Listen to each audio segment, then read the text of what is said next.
Hola, bendiciones, bendiciones.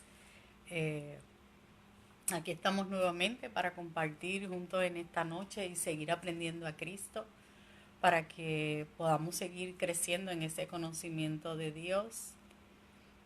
Vamos a estar compartiendo el tema viviendo conforme al llamamiento. Vamos a darle un poco de tiempo a que se vayan conectando a todos aquellos que nos van a acompañar a aprender de Cristo en esta noche. Estaba compartiendo en estos días con alguien que me contaba y me estaba diciendo que ella tenía en su vida alguien que ella amaba mucho, que ella sabía que había conocido de Dios y que esta persona hacía muchas cosas para Dios y estaba sirviéndole al Señor, pero que ella no recibía de esa persona a quien ella amaba eh, la atención y el amor que ella entendía que esta persona debía darle. Y estábamos compartiendo y yo le decía que esa persona no conocía a qué vida espiritual le habitaba, que no había entendido por el espíritu cuál era su llamado y la vida espiritual que habitaba en él, y quizás por esa falta de conocimiento o de entendimiento no manifestaba eh, esa vida espiritual y estaban manifestando quizás dos tipos de vida diferentes, porque no entendía que él tiene solamente una sola vida. Y de eso vamos a compartir en esta noche para ser alumbrados y entendidos en la verdad de la palabra y ser edificados, exhortados y consolados por ella. El tema es viviendo conforme al llamamiento. Y saludos por ahí a los que se están conectando. Jessica, saludos. Lourdes Picón, la pastora, saludos. Está por ahí también Ramón Santiago, pastor, Paola y todos los que se vayan añadiendo. Pero entrando en el tema, es importante conocer y entender por el Espíritu que nosotros no tenemos dos vidas, sino una sola vida, la vida espiritual. Y es importante también que entendamos quiénes somos y cuál es nuestra posición espiritual. Si nos vamos o nos acompañan a Efesios 1:3, dice, alabado sea Dios, Padre de nuestro Señor Jesucristo, que nos ha bendecido en las regiones celestiales con toda bendición espiritual en Cristo. Nosotros somos los hijos de Dios. Si leemos todo ese capítulo nos damos cuenta que él estaba escribiendo a la iglesia de Efesios. Nosotros somos los hijos de Dios, el pueblo de Dios, la iglesia de Dios, bendecidos con toda bendición espiritual. En el Espíritu nosotros estamos completamente bendecidos, juntamente con Cristo. Eso es lo que nosotros somos y esa es nuestra posición. Como iglesia del Señor no podemos separar nuestra realidad espiritual y nuestra posición de nuestra vida diaria aquí en la tierra. Por años quizás has escuchado o fuiste enseñado de que hay dos vidas para el creyente, una vida espiritual y una vida secular. Pero en Cristo no hay tal cosa. Vamos a ver por la Escritura que nuestra vida diaria y nuestra vida espiritual es una misma. El término secular es un término que se introdujo a través de la religión tradicional para separar todo aquello que no pertenecía a su religión y le llamaban una vida secular. Cuando vemos en un diccionario, secular significa aquello que está vinculado al Estado o los hábitos del siglo o que carece de órdenes clericales. Pero si me acompañan a Efesios 1:11, mira lo que nos dice la palabra. Efesios 1, el 11, y vamos después a saltar el del 17 al 23. Dice el 11, que en Cristo también fuimos hechos herederos. Fuimos predestinados según el plan de aquel que hace todas las cosas conforme al designio de su voluntad, a fin de que nosotros, ya hemos puesto nuestra esperanza en Cristo, seamos para alabanza de su gloria. O sea que desde antes de la fundación del mundo, según el plan de Dios, según su voluntad, nosotros fuimos hechos para alabanza de su gloria. Ahí en ese mismo capítulo, si vamos al versículo 17, Pablo está orando por la iglesia de Dios, le está orando por ellos. Mira lo que Pablo pide en oración. Dice en el versículo 17, pido que el Dios de nuestro Señor Jesucristo, el Padre glorioso, les dé el espíritu de sabiduría y revelación para que lo conozcan mejor. El 18 sigue diciendo, pido también que les sean iluminados los ojos del corazón para que sepan a qué esperanza Él los ha llamado. Ahí nos habla de un llamado. Y cuando dice que sean iluminados los ojos del corazón, está hablando de la mente. Porque ahí es que nosotros conocemos, con la mente nosotros conocemos y entendemos. Para que sepan a qué esperanza Él los ha llamado. Nos está hablando de un llamado. ¿Cuál es la riqueza de su gloriosa herencia entre los santos? Y cuán incomparables es la grandeza de su poder a favor de los que creemos. Pablo está hablando que fueran iluminados en la mente para que sepan a qué esperanza los ha llamado. Y cuando nosotros hablamos de llamado, no estamos hablando del pastorado, maestro, de profetas, porque eso es una función en el cuerpo de Cristo para edificar a los santos y prepararlos para servir. Y lo podemos ver ahí en el libro de Efesios 4, el versículo 11 en adelante, nos habla de esas funciones que son para equipar a los santos, para edificarlos, para luego ellos sirvan en el ministerio o sirvan al Señor en donde Dios los ponga. No está hablando, el llamado no nos está hablando de una función. Entonces vamos a ver a qué se está refiriéndose Pablo con llamado.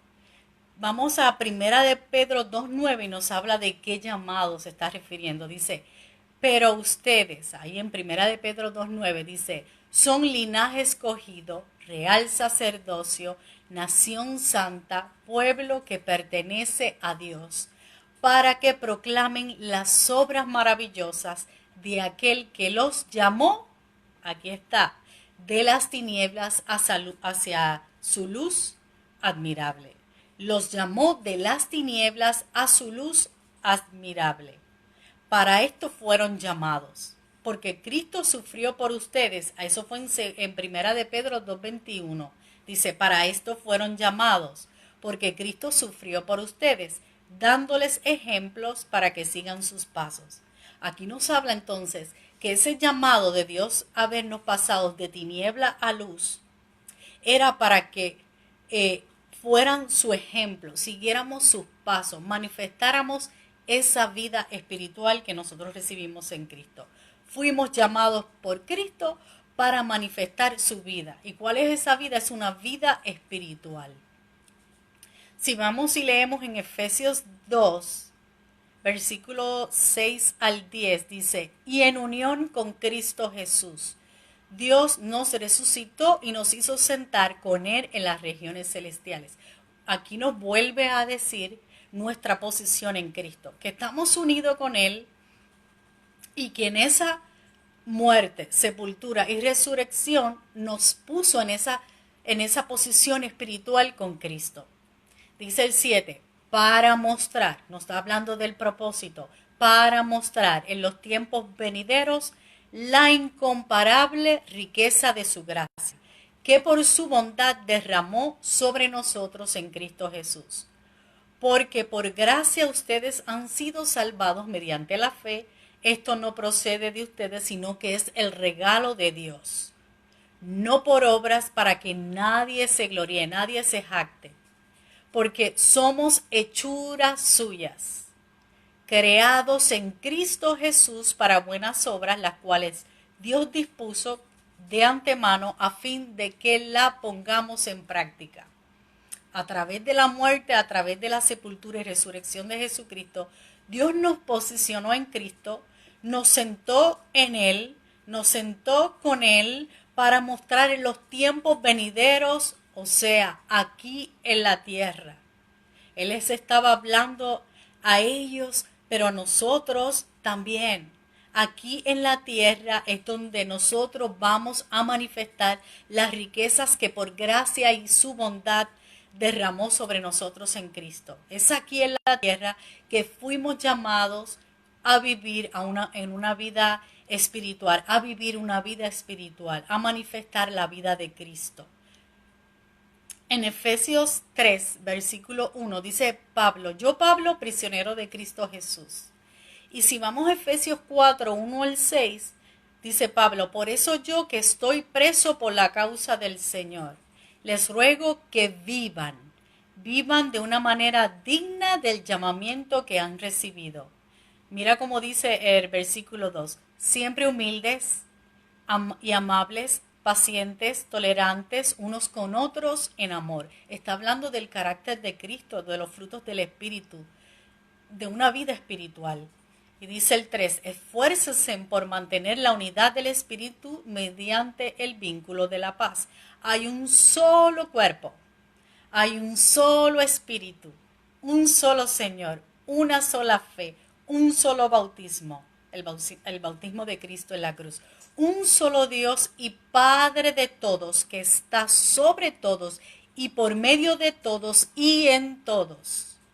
Así que Pablo usa el término aquí prisionero de Cristo y preso en el Señor en estos dos distintos pasajes para hablarnos de una unidad con Cristo. Preso significa que es una persona que está privada de su libertad y que es obligada a permanecer en un lugar de encierro. Pablo estaba rendido. Pablo estaba totalmente rendido en espíritu, alma y cuerpo a Cristo y dándonos a entender que su vida biológica se encontraba preso en la libertad de la vida de Cristo.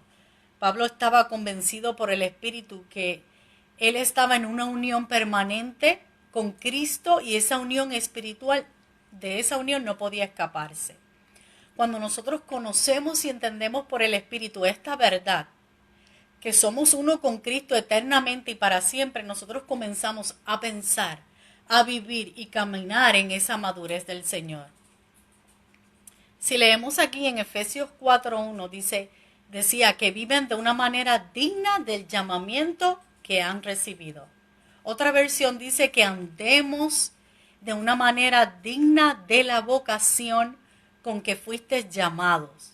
O sea, sabemos que llamados de tinieblas a la luz, al reino de su amado Hijo, llamados de muerte a vida. Y eso sucedió allí en la cruz cuando estábamos allí en Cristo y Él fue muerto, sepultado y resucitado. ¿Y cuál es nuestra vocación?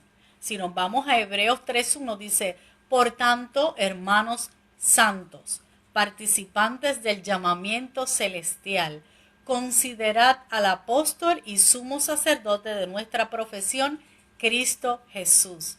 Cristo es nuestra profesión, Cristo es nuestra vocación, porque estamos en una unión permanente con Él, sentados en lugares celestiales espiritualmente, pero llamados a manifestar esa vida sobre la tierra, en todo nuestro entorno. Y vamos y leemos acá en Gálatas 2:20 y dice Pablo, he sido crucificado con Cristo y ya no vivo yo, sino que Cristo vive en mí. Lo que ahora yo vivo en el cuerpo, o sea, en esta vida natural, en este lado de la eternidad, en la tierra, lo vivo por la fe en el Hijo de Dios, quien me amó y dio su vida por mí. Ya no vivimos nosotros, sino que el Cristo vive en nosotros. Esa es nuestra vocación. Ahora nosotros hacemos su obra, no la nuestra, sino la obra de Cristo. Nos movemos en su fe, no en la nuestra, sino en la fe del Hijo.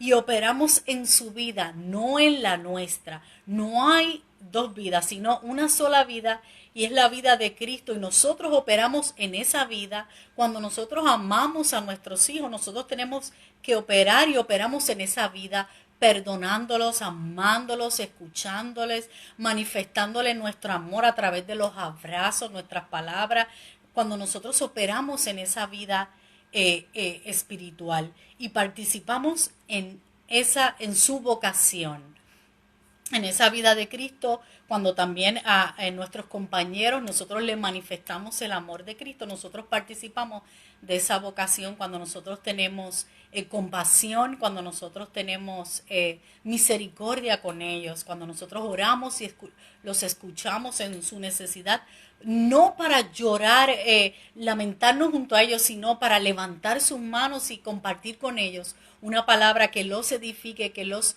consuele y que los exhorte para continuar hacia un camino victorioso. Así que espero que hayamos entendido por el Espíritu que nuestro llamado no es a profetizar o quizás ser un pastor, sino a manifestar la vida de Cristo, a vivir nuestra vocación que es Cristo, a lo que Dios ha puesto a nuestro alrededor. Si Dios nos da una asignación de dirigir un grupo, eso es otra cosa. No estamos hablando de llamamiento refiriéndose a esas funciones. Así que espero que todos hayamos aprendido a Cristo y hayamos sido edificados en esta verdad y que podamos compartirlo con otros a través de compartir el video con otros para que otros también sean edificados y podamos crecer juntos y manifestar a Cristo a todos los que están a nuestro alrededor. Gracias le damos a todos aquellos que se unieron. Saludo a Carol Segarra por ahí, que también puedo ver que estuvo por ahí. Mi hermana Arlene, que está por ahí. Y todos aquellos que más adelante Dios permita que sean edificados con esta palabra. Que puedan disfrutar seguir disfrutando de esta noche y de un lindo fin de semana. Son bendecidos. Bye.